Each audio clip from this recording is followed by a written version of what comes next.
Très bien. Bonjour à tous. Bonjour tout le monde. On va commencer le webinaire de ce matin. Merci beaucoup de vous joindre à nous pour ce webinaire qui est intitulé « La relation entre la santé mentale et l'usage de substances pendant la pandémie ».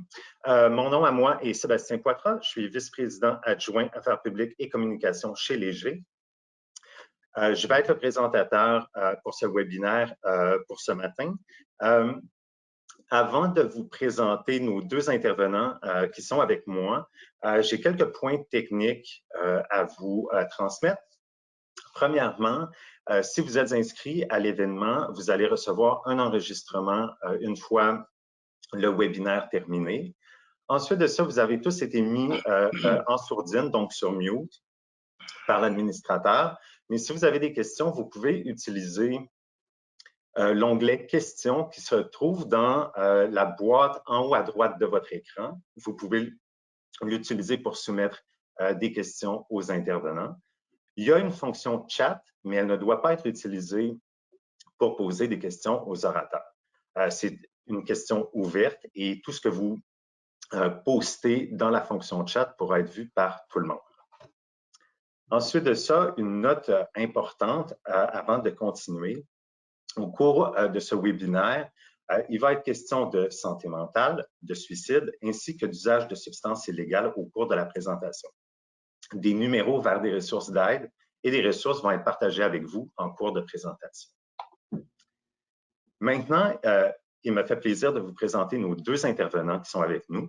Premièrement, M. Michel Rodrigue, qui est président et directeur général de la Commission de la santé mentale du Canada. Alors, bonjour, M. Rodrigue. Bonjour Sébastien. Ensuite de ça, nous avons également la docteure Justine Renard, qui est analyste en recherche et politique du Centre canadien sur les dépendances et l'usage de substances. Bonjour. Bonjour Sébastien. Avant de commencer, Michel, si je peux me permettre de t'appeler par ton prénom, est-ce que tu pourrais nous dire quelques mots sur ton parcours, ton rôle au sein de la Commission de la santé mentale au Canada?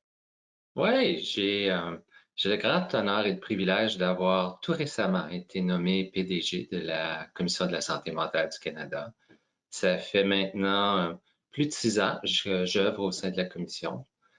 Précédemment, j'avais la responsabilité pour les affaires publiques et le rendement organisationnel. Donc, c'est un espace dans lequel je suis très motivé à travailler. Comme plusieurs, j'ai aussi une expérience vécue des troubles de santé mentale et expérience vécue d'avoir perdu un bon ami à un suicide. Alors, je suis très motivé le matin quand je me lève pour rentrer au travail, malgré que maintenant le bureau est virtuel. Parfait. Merci beaucoup. Peut-être, Justine, si tu voudrais faire de même, puis nous expliquer un peu ton rôle au Centre canadien sur les dépendances et puis l'usage de substances. Bien sûr, donc je suis chercheur et analyste politique au CCDUS, autrement dit le Centre canadien sur la dépendance et l'usage de substances, où je travaille principalement sur les dossiers associés au cannabis et les risques sur la santé. Pour mon parcours, bon, j'ai obtenu mon doctorat en neurosciences à l'Université de Paris-Descartes. Et je suis venue au Canada avec une bourse postdoctorale en tant que chercheur à l'université de Western Ontario à London. Mes années de recherche académique m'ont permis en fait de mieux comprendre les mécanismes neuronaux sous-jacents à l'effet du cannabis dans le cerveau. Donc voilà pour mon petit. Parfait. Merci beaucoup à vous deux de vous joindre à moi ce matin. Avant qu'on commence justement la discussion ensemble, on a les données d'une étude. En fait, on va commencer par la présentation de certains faits saillants en fait d'une étude. Au cours des derniers mois, en fait, Léger, on a eu l'opportunité de collaborer à la fois avec la Commission de la santé mentale du Canada et le Centre canadien sur les dépendances et l'usage de substances pour mener une étude auprès des Canadiens sur, si on pourrait dire, la relation entre la pandémie de COVID-19 et ses liens sur la santé mentale et sur l'usage de substances. Donc, on va partager avec vous ce matin certains résultats de cette étude. Pour vous donner un peu un aperçu du contexte,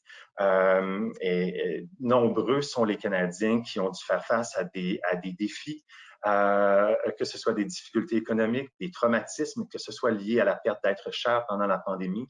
Donc, beaucoup de possibilités, de facteurs qui peuvent avoir eu un lien sur la santé mentale, l'usage de substances.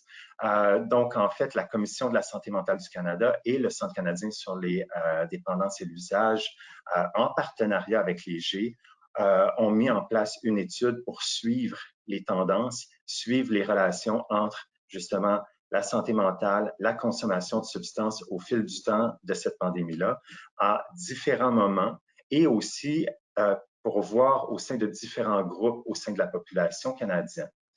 L'enquête de référence s'est terminée en octobre et novembre 2020, donc le temps 1 de l'étude.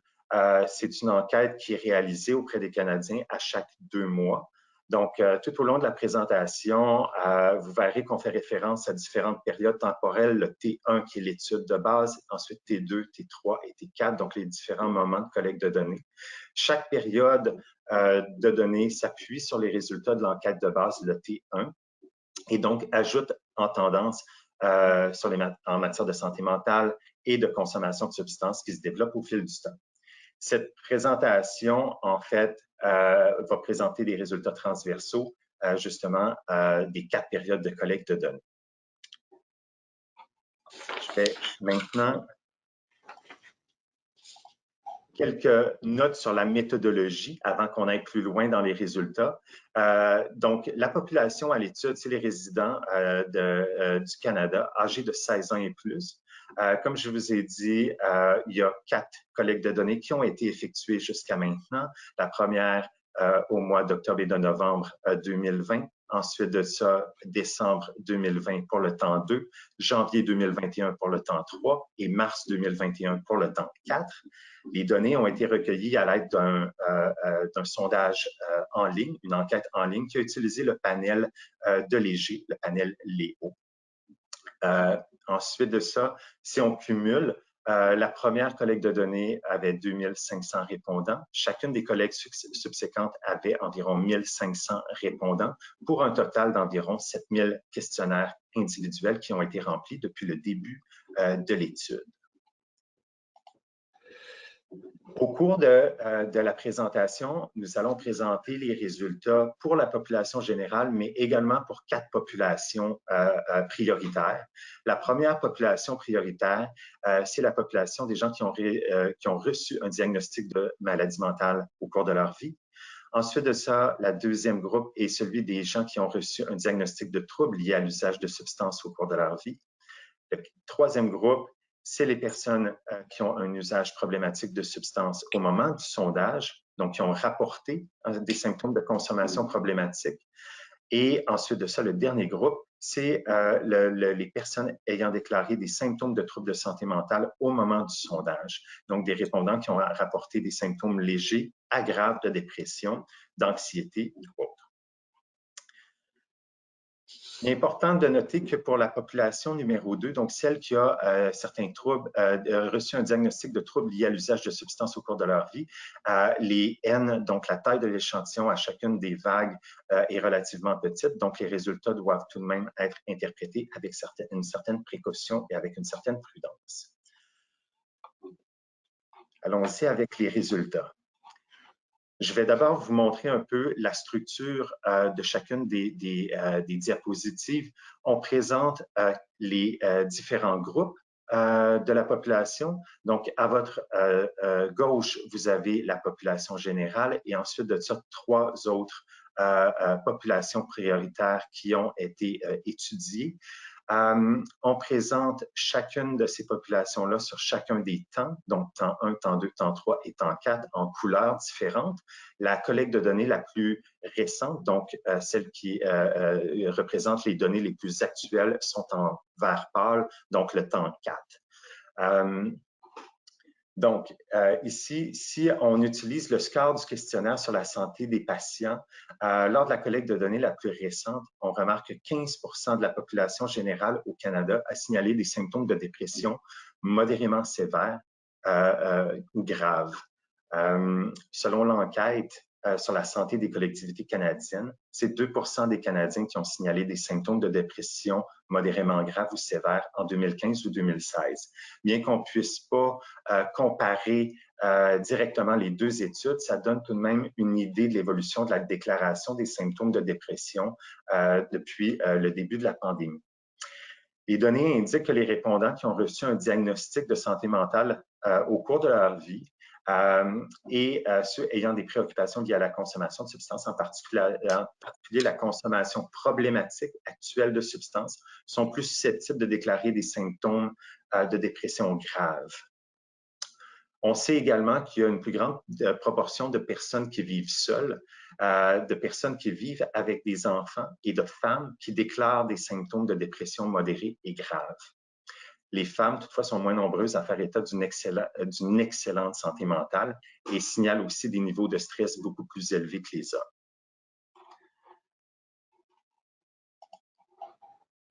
Selon Statistique Canada, 3% des Canadiens en 2019 ont déclaré avoir sérieusement envisagé le suicide au cours des 12 derniers mois. Comme nous pouvons le constater, les résultats de la recherche démontrent actuellement que 7% de la population canadienne, au temps 4, a connu des idées suicidaires depuis le début de la pandémie. Ce pourcentage est nettement plus élevé et on le voit au sein des différentes populations prioritaires qui ont fait partie de cette étude. Les données indiquent également que 10% des ménages composés d'une seule personne, donc les personnes vivant seules, ont un pourcentage significativement plus élevé par rapport au reste de la population d'avoir envisagé sérieusement le suicide depuis le début de la pandémie.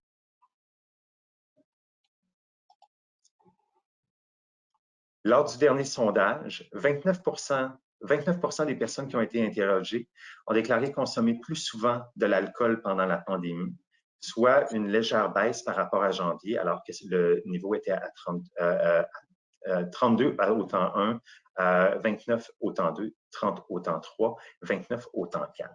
Les populations prioritaires, c'est-à-dire celles qui ont des problèmes de santé mentale et d'usage de substances, font état d'une consommation d'alcool nettement plus élevée pendant la pandémie. Les ménages composés d'une seule personne, encore une fois, les ménages avec enfants et les femmes sont également plus susceptibles de signaler une augmentation de leur consommation d'alcool depuis le début de la pandémie. Les résultats montrent aussi qu'un pourcentage plus élevé d'hommes et de ménages d'une seule personne sont plus susceptibles de déclarer une consommation d'alcool problématique par rapport au reste de la population. Si on considère les répondants qui déclarent consommer du cannabis, 31% au temps 4, 31% d'entre eux signalent une augmentation de leur consommation pendant la pandémie. Ce pourcentage est nettement plus élevé parmi les populations prioritaires, comme on peut le voir ici, notamment celles qui déclarent des symptômes de santé mentale actuellement, qui ont reçu un diagnostic lié à la consommation de substances au cours de leur vie, et qui ont une utilisation actuelle de substances problématiques. Cette diapositive ici présente les principales mentions des facteurs de stress liés à la COVID-19 rapportés par la population en général. En examinant les données dans le temps, on constate que les inquiétudes concernant les finances ainsi que les inquiétudes concernant l'isolement social augmentent. On constate un bond de 2 points chez les personnes qui indiquent que l'isolement social est un facteur de stress important pendant la pandémie, passant de 14% en janvier et à 16% en mars. Il est ici peu surprenant quand même de constater que les personnes qui vivent seules soient plus susceptibles de déclarer que l'isolement social est leur principal facteur de stress pendant la pandémie. L'augmentation des problèmes de santé mentale et d'usage de substances s'accompagne d'un besoin accru de soutien et de services. 12% de l'ensemble des répondants et 18% des personnes présentant des symptômes actuels de santé mentale déclarent avoir accédé à un traitement de santé mentale en février et mars 2021. On sait également qu'une personne sur 5 qui a accédé à des services de traitement pour des services de santé mentale a trouvé difficile d'avoir accès à ces services.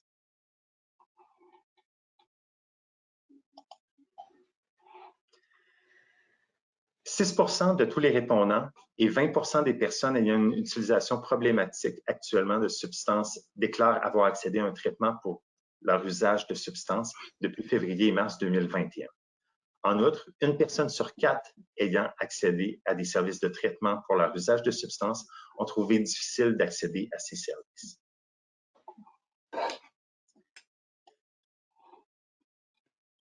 Les prochaines étapes de l'étude, 3 vagues supplémentaires de collecte de données auront lieu en mai, juillet et septembre de cette année. Le prochain rapport complet pour le T1 à T4 sera publié en mai 2021. Ce rapport examinera de plus près les relations entre, justement, auprès des populations prioritaires, notamment les différences entre le sexe, les ménages composés d'une seule personne, les ménages avec des enfants de moins de 13 ans.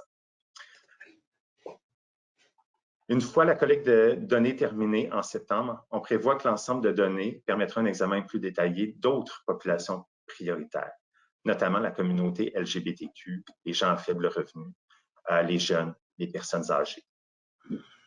D'autres sondages, en fait, oui, nous savons aussi que les personnes vivant avec des problèmes de santé mentale et d'usage de substances présentent des symptômes de dépression, d'anxiété et de risque accru de consommation de substances à un taux supérieur à celui de la population générale. C'est également le cas des ménages composés d'une seule personne, des ménages avec enfants et des femmes. Je vais présenter maintenant des numéros à l'écran pour du support et des ressources. Si vous ou quelqu'un que vous connaissez a besoin d'accéder à des soutiens ou à des ressources, veuillez prendre note des numéros qui sont à l'écran et renseignez-vous sur ceux qui vous entourent. Durant la pandémie, c'est un moment important pour se soutenir mutuellement. Donc maintenant, j'ai hâte et je suis impatient d'entendre nos intervenants. Donc, on va tout de suite les retrouver. J'aimerais commencer avec une première question. En fait, qu'avez-vous trouvé de plus intéressant dans la recherche jusqu'à présent, là, les 4 premières vagues? Qu'est-ce qui a été le plus intéressant pour vous? Michel, si tu voudrais commencer. Merci Sébastien et merci pour ce survol des données. Cette initiative de sondage a démontré, je crois, la valeur de la relation très étroite entre la Commission et le Centre canadien sur les dépendances et l'usage des substances. Alors, ça, c'est un premier constat. Pendant cette pandémie, il devient de plus en plus évident que dans l'ensemble, notre santé mentale se détériore et que plus fréquemment, plusieurs se tournent vers la consommation de substances. Cette réalité est plutôt troublante, mais ce n'est pas vraiment étonnant si l'on tient compte de l'effet combiné de l'isolement social, des difficultés financières, du stress et de l'incertitude auxquelles nous avons tous dû faire face depuis 14 mois. Ce qui m'a frappé dans ces constatations, c'était l'incidence disproportionnée sur ceux qui avaient déjà des problèmes de santé mentale ou de consommation de substances avant la pandémie. C'est un peu décourageant d'apprendre que 15% de l'ensemble de la population dit ressentir des symptômes de dépression modérés à élevés. Mais le pire, c'est que ce nombre a plus que doublé parmi les participants au sondage ayant des antécédents de maladie mentale ou d'usage problématique de substances.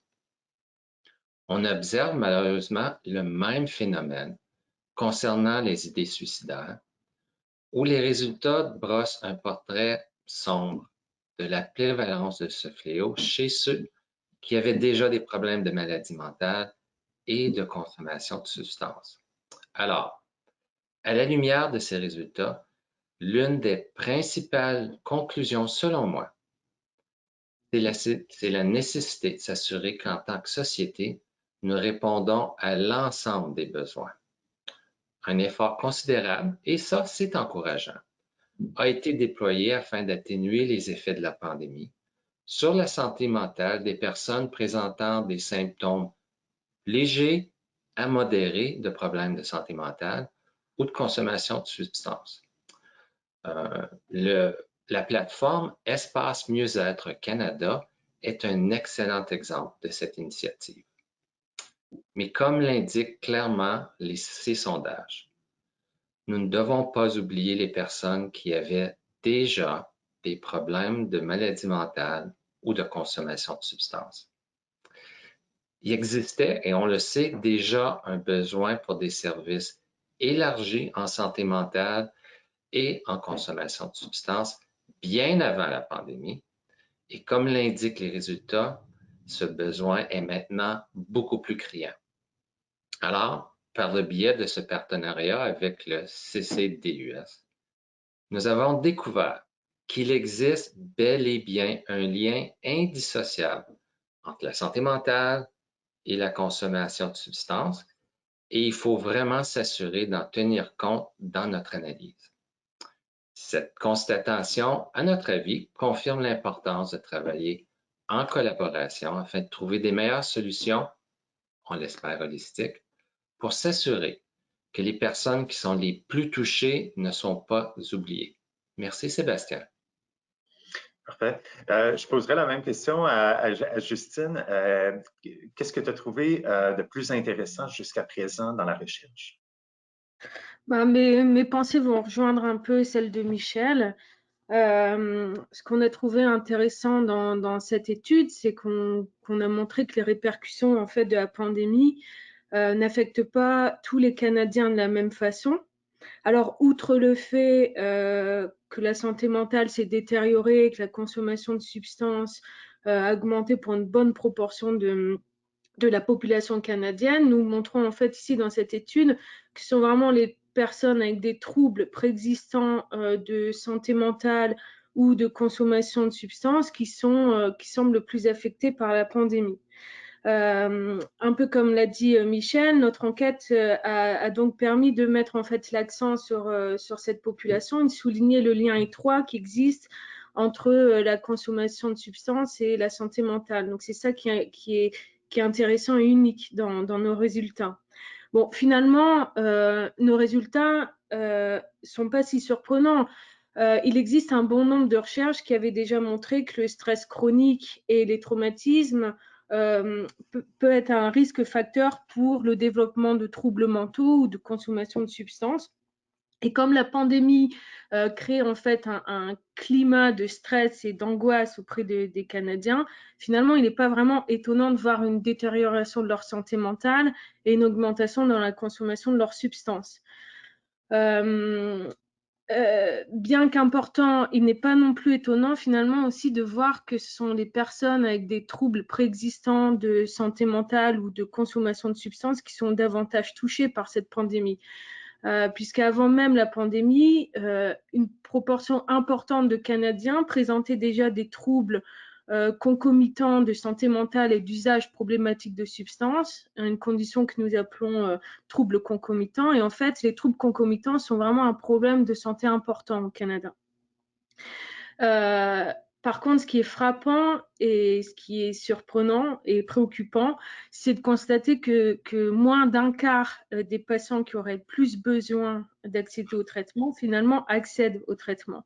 Et c'est ça qui est inquiétant. Et ces résultats, en fait, nous montrent que bah oui, les personnes qui ont le plus besoin d'aide pour leur santé mentale et leur consommation de substances n'accèdent pas au traitement adéquat. Et ça montre en fait la fragilité des soins de service et de traitement auxquels font face ces patients. Donc, ouais, il y a encore beaucoup d'efforts à faire là-dessus pour faciliter l'accès et la disponibilité des services de traitement. Voilà. Parfait. Merci beaucoup, Justine, pour ta réponse. Une autre question ici, sûrement, qui va vous intéresser. Sur la base de ce que vous avez vu dans la recherche jusqu'à présent, quelles sont les implications, en fait, pour les gouvernements? Quelles sont les implications pour les décideurs du gouvernement? Michel? Merci encore, Sébastien. Je vais aller un peu dans la même veine que Justine en fin de ses propos. Ces résultats soulignent le besoin de garder la santé mentale et la consommation de substances au premier plan des politiques adoptées relatives à la COVID-19. On le sait, les incidences de la pandémie seront vraisemblablement retardées, ils seront complexes et de longue durée. Donc, nous devons renforcer l'accès équitable aux soins de qualité Et comme l'a mentionné Justine, on doit vraiment supprimer dès maintenant les obstacles à l'accès aux services. Les gens doivent avoir accès aux services quand on en a besoin et où on en a besoin. Nous savons qu'avant la pandémie, c'est 1,6 million de personnes au Canada qui n'avaient pas accès aux services de santé mentale dont ils avaient besoin. Depuis la COVID-19, la demande pour ces services n'a fait qu'augmenter, mais l'offre n'a vraiment pas été à la hauteur. Alors, comme on l'a vu, les conséquences de cet écart en matière de soins de santé affectent surtout ceux qui, au début de la pandémie, avaient des antécédents de problèmes de santé mentale ou de consommation de substances. Pour mettre les choses en contexte, pensez qu'avant l'âge de 40 ans, donc avant l'âge de 40 ans, une personne sur deux, je vais juste le répéter, une personne sur deux aura un problème de santé mentale ou de consommation de substances. On a tous probablement vu des collègues, des amis, des membres de la famille, des êtres chers qui ont vécu ces problèmes. Ce sont ces personnes dont la santé mentale est affectée de façon disproportionnée pendant cette pandémie. Alors, je crois qu'il est clair. Si on veut éviter l'éco-pandémie à laquelle plusieurs font référence, il faudra procéder à des investissements continus en santé mentale et en consommation de substances pour vraiment combler ce fossé. Et nous devons, entre autres, changer la façon dont nous offrons des services et adopter une attitude beaucoup plus réfléchie quant à la manière dont on offre ou à la manière dont on fait recours aux soins de santé virtuels. On le sait, on a tous utilisé le terme pivot. On n'a plus accès souvent à des services de soins de santé mentale ou des soins de santé en face à face, donc souvent c'est vers le virtuel, mais le système, les individus n'étaient pas tout à fait prêts pour cela. Alors, ça pourrait se traduire par des investissements dans les services de cybersanté mentale qui, eux, devront être de haute qualité, lesquels peuvent réduire considérablement les temps d'attente et surmonter plusieurs barrières géographiques, en assumant qu'on ait accès au Wi-Fi et à la bande passante.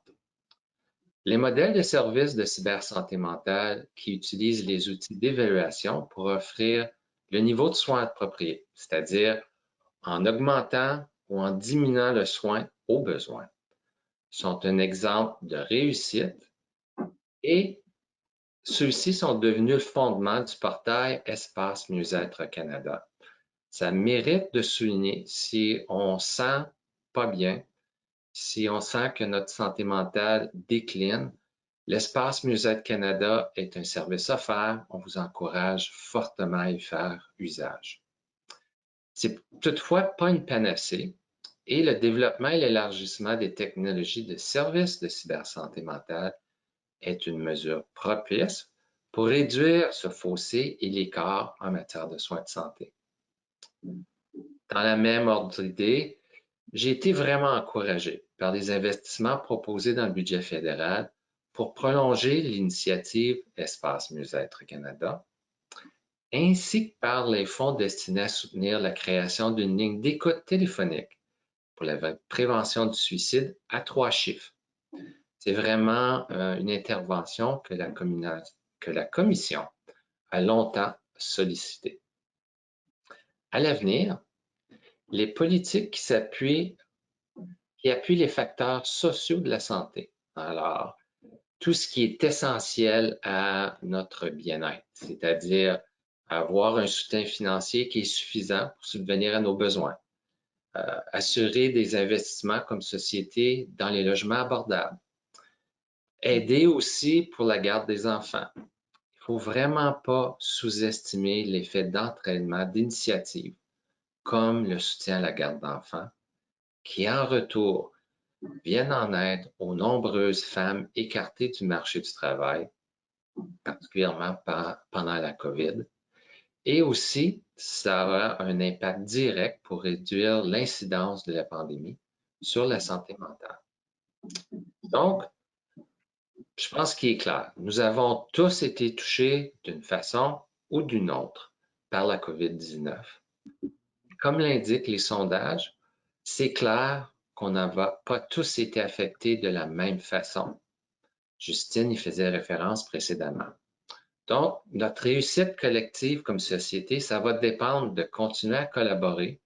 Tous les partenaires vont devoir mettre l'épaule au moulin et on va devoir investir de façon importante et prioritaire pour améliorer l'accès aux soins de santé mentale et de consommation de substances. Alors, merci. Merci, Michel. Justine, de ton côté, quelles sont les implications, en fait, des résultats de la recherche jusqu'à date pour toi sur le gouvernement ou les décideurs du gouvernement? Bon, Michel a clairement déjà parlé de tout ce dont je compte parler également. C'est vrai que il est vraiment important, premièrement, hein, comme l'a mentionné Michel, d'augmenter la disponibilité, la capacité et l'accès aux services de traitement pour éviter que les personnes qui présentent des troubles de problématiques de substance ou de santé mentale soient confrontées à des temps d'attente trop élevés pour accéder à ces services. Alors, il est évident que les plateformes de soins virtuels qui se sont vraiment vite développées et se sont rendues disponibles tout de suite après le début de la pandémie ont eu un effet bénéfice, mais l'accès aux soins virtuels n'est pas équitablement réparti pour tous et ne peut pas remplacer complètement le suivi individuel à long terme par un professionnel. Il est aussi important d'améliorer la qualité des soins, notamment la qualité des soins pour les troubles concomitants d'usage de substances et de troubles mentaux.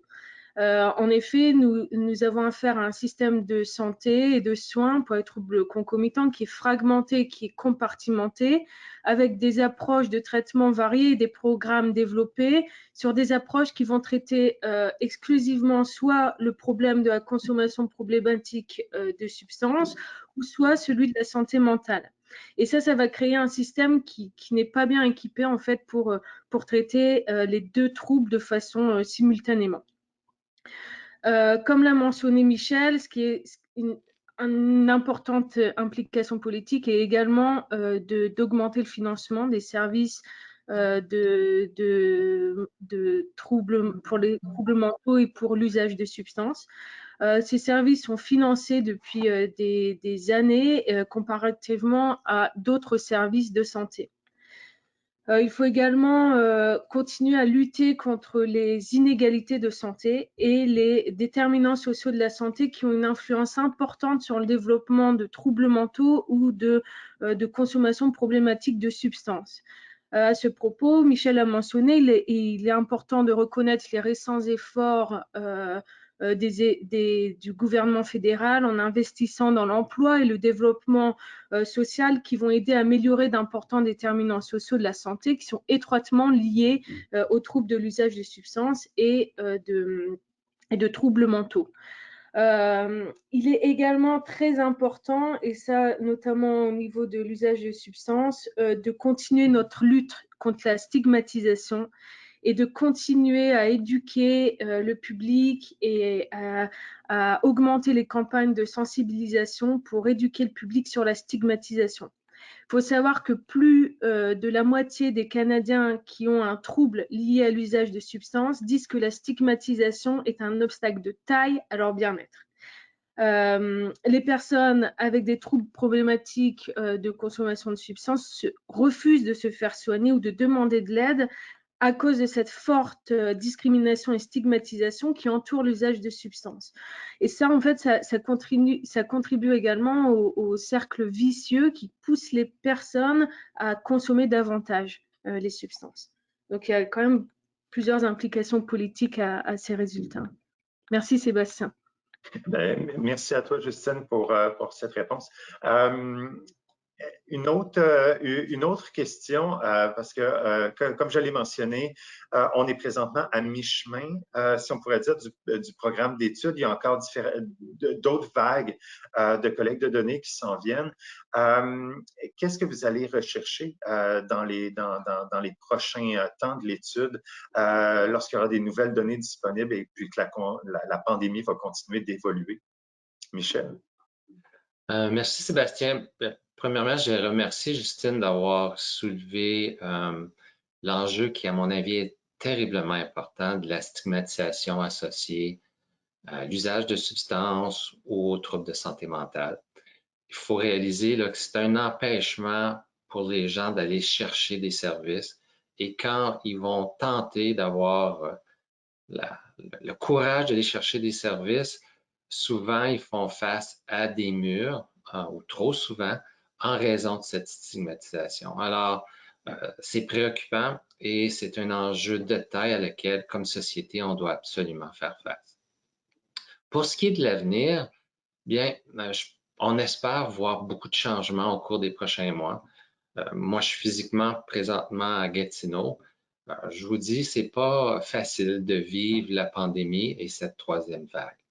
Alors que de plus en plus d'entre nous se font vacciner, est-ce que la santé mentale va généralement commencer à s'améliorer? On ne sait pas. C'est quelque chose à laquelle on va regarder les résultats des sondages à l'avenir. Est-ce que au moins une partie de la population ayant présenté des symptômes de dépression, d'anxiété, allant souvent de pair avec l'augmentation de la consommation de substances, vont enfin montrer certains signes d'amélioration? On ne le sait pas, mais ce sont des questions à laquelle on a un grand intérêt ou pour lesquelles on a un grand intérêt. Pour ce qui est de l'avenir, il sera également important de savoir quels autres groupes ont été affectés de façon disproportionnée par la pandémie? Comme on l'a présentement observé pour les gens qui avaient des antécédents de problèmes de santé mentale et de consommation de substances. On peut penser notamment quelle a été l'incidence de la pandémie sur les femmes qui, à domicile, jumelaient travail, le domicile et avaient les enfants à la maison. On doit aussi garder un œil davantage et en apprendre davantage au sujet des effets de la pandémie sur la santé mentale des jeunes. D'autres sondages indiquent que leur bien-être est en déclin de façon importante, presque alarmante. Alors, c'est un sujet sur lequel on porte un grand intérêt. Il faut aussi considérer l'impact de la pandémie sur la communauté LGBTQ2+, les populations à faible revenu, qui ont tous été confrontés à des défis uniques bien avant la pandémie et qu'il ne faut vraiment pas négliger en ces temps exceptionnels.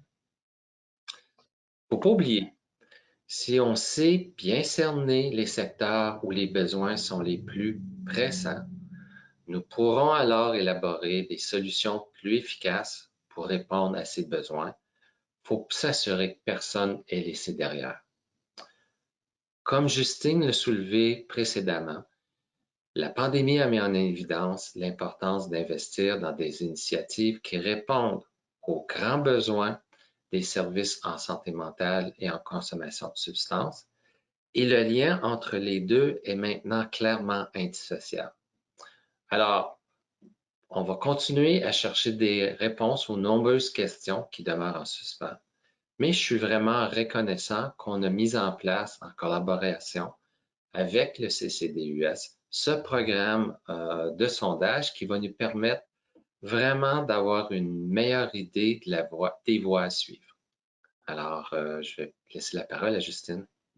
Justine, de ton côté, à quoi est-ce que tu vas porter attention dans les prochaines vagues? Qu'est-ce que tu vas chercher à voir avec les nouvelles données? Fort de notre collaboration avec la comité, nous allons continuer de collecter des données sur les différentes populations. Michel et toi-même, Sébastien, vous en avez parlé.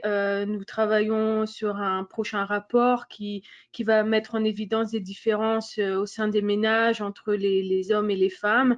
Ce rapport va sortir la semaine prochaine, alors surtout restez à l'écoute. Nous allons aussi continuer à surveiller les changements dans la santé mentale et la consommation de substances au fil du temps, en particulier dans ce contexte de vaccination de masse, voir si les choses vont changer, vont s'améliorer. Et comme l'a dit Michel, nous allons continuer à collaborer ensemble et espérons examiner plusieurs autres populations, y compris les communautés à faible revenu ou les membres de la communauté LGBTQ+. Merci beaucoup, Justine. On a une autre question, en fait. Quel soutien est offert aux Canadiens qui s'inquiètent de leur santé mentale ou de leur usage de substances actuellement? Michel? Bien, je pense qu'un premier point d'accès, c'est le portail Espace Mieux-être Canada. Ça offre des services virtuels qui devraient être alignés avec les besoins. Donc, ça peut être une plateforme pour vous aider à mieux gérer votre anxiété. Puis, de ce côté-là, il faut aussi un peu baliser, c'est-à-dire il y a une réaction qui est tout à fait normale à cette situation qui, elle, est complètement anormale. Alors ça, il faut baliser, mais quand on n'est pas certain, il ne faut pas hésiter. Allez sur le site, il y a une évaluation qui est faite, donc une auto-évaluation. Et par l'entremise du truchement du portail, vous allez avoir accès immédiatement à des services et ça pourrait aller jusqu'à une consultation par téléphone. Alors, on l'encourage évidemment. Au niveau des provinces et territoires, ils ont aussi mis en place une série de programmes additionnels. Alors, on vous encourage d'aller vous tourner vers cela. Je crois qu'on va aussi démontrer certains de ces liens-là au cours du programme aujourd'hui. Et enfin, autant la Commission de la santé mentale que le CCDUS ont mis en place et développé une série d'outils pour vraiment vous appuyer, pour des fois avoir des discussions difficiles sur l'état de santé de vos proches, les pensées suicidaires, bien d'autres enjeux et des choses plus directes comme comment gérer notre anxiété. Alors, on vous encourage d'aller visiter nos sites web, donc ccdus.ca et commissionsantémentale.ca. Justine, de ton côté, est-ce que tu voulais rajouter quelque chose sur le soutien qui est offert aux Canadiens qui s'inquiètent de leur santé mentale, utilisation de substances? Bah, oui, comme Michel l'a dit, l'espace Mieux-être Canada est un bon outil pour avoir accès gratuit à des soutiens pour la santé mentale et l'usage de substances pour toutes les personnes vivant au Canada. D'autres ressources, effectivement, comme l'a dit Michel, sont disponibles sur les sites du gouvernement du Canada et également sur nos sites respectifs. On pourra peut-être en parler un peu plus après, des ressources qu'on a disponibles. Il est également important de ne pas hésiter à demander de l'aide, à parler, à rester connecté le plus possible, à essayer avec sa famille, ses amis, afin d'essayer de vivre le mieux possible les répercussions associées à cette pandémie. Merci. Alors, on a une dernière question. Vos organisations respectives disposent-elles de ressources pour aider les Canadiens et comment est-ce qu'ils peuvent les trouver? Ben, merci encore. Je crois que pour nous, allez visiter notre site web, donc commissionsantémentale.ca.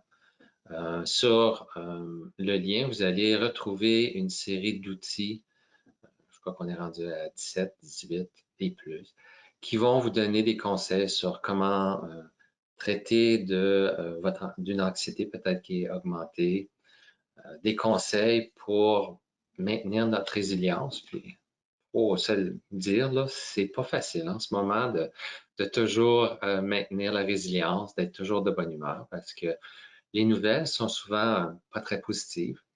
Et ça fait maintenant 14 mois qu'on n'a pas vu beaucoup d'êtres chers parce qu'on est isolé. Donc, faut pas oublier ça et Justine le mentionnait, continuer à maintenir le contact malgré le fait que ça peut être par téléphone ou virtuellement avec vos proches. C'est tellement important. De plus, on a quelques programmes de formation qui méritent d'être soulignés. Alors, premier soin santé mentale qui nous permet d'intervenir quand quelqu'un pourrait être en crise. Ou encore l'esprit au travail qui vraiment donne des conseils à savoir comment maintenir, bâtir la résilience, comment développer un langage commun pour parler de notre bien-être ou si notre santé mentale est en déclin, on peut vraiment avoir une discussion et des mots communs pour pouvoir se comprendre et le faire de façon qui est peut-être plus adaptée à tout le monde. Alors, je vous encourage, ce sont des services qui sont disponibles, maintenant offerts virtuellement. Vous pouvez vous inscrire à ces programmes. Justine, du côté du Centre canadien sur la dépendance et l'utilisation de substances. Donc, sur notre site au CCDUS, que je vous conseille de consulter, ccdus.ca, vous pouvez trouver une série de ressources et de guides et divers outils qui sont fondés sur des données probantes pour aider les gens à faire face à une consommation, à leur consommation de substances. Particulièrement, nous vous encourageons à consulter, par exemple, les directives de consommation d'alcool à faible risque qui ont été développées par le CCDUS, ainsi que les directives sur la consommation de cannabis à faible risque sur le site de CAMH.